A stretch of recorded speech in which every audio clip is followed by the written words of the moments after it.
Hello नमस्कार। एकदम dhaba style काजू मसाला घरी तयार करायचा ना, तरी खास रेसिपी तुमच्यासाठी एकदम रेस्टॉरंट स्टाईल काजू मसाला तयार घरी करता येते आणि करू शकतो। तुम्ही व्हिडिओ पूर्ण बघा आणि काजू मसालाचा लॉंग व्हिडिओ की नाही मी चॅनलवर अपलोड केलेला आहे। मी टायटलला टच करून तुम्ही व्हिडिओ पूर्ण बघा। तर आता तुम्ही बघू शकता मस्तपैकी मी काजू मसाला तयार करून घेतलेला आहे। आता आपल्याला काय करायची, स्मूथ द्यायची आहे, कोळशाची एक धूर द्यायचा आहे। तर मी काय केले, त्या काजू मसाल्यावर एक वाटी ठेवली, त्यामध्ये एक कोळसा ऍड केला, त्यावर 1 टीस्पून आपल्याला तूप ऍड करायचं।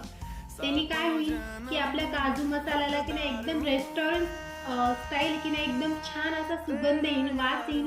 त्याकरता आपल्याला प्रोसेस करायची आहे। तर आता तुम्ही बघू शकता मी 5 मिनिट झाकण देऊन ठेवलं होतं। 5 मिनिटानंतर मी ती कोळशाची वाटी साईडला काढून घेतलेली आहे।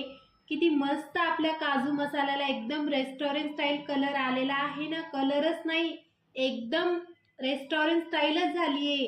तुम्ही रेसिपी नक्की नक्की ट्राय करा आणि रेसिपी ट्राय करून तुम्ही मला नक्की सांगा तुम्हाला व्हिडिओ कसा वाटला, ते पण कमेंट बॉक्समध्ये नक्की सांगा। तर आता तुम्ही बघू शकता अशा प्रकारे मी काजू मसाला तयार करून घेतलेला आहे। लॉंग व्हिडिओ नक्की बघा। आता भेटू नेक्स्ट व्हिडिओमध्ये, तोपर्यंत बाय बाय।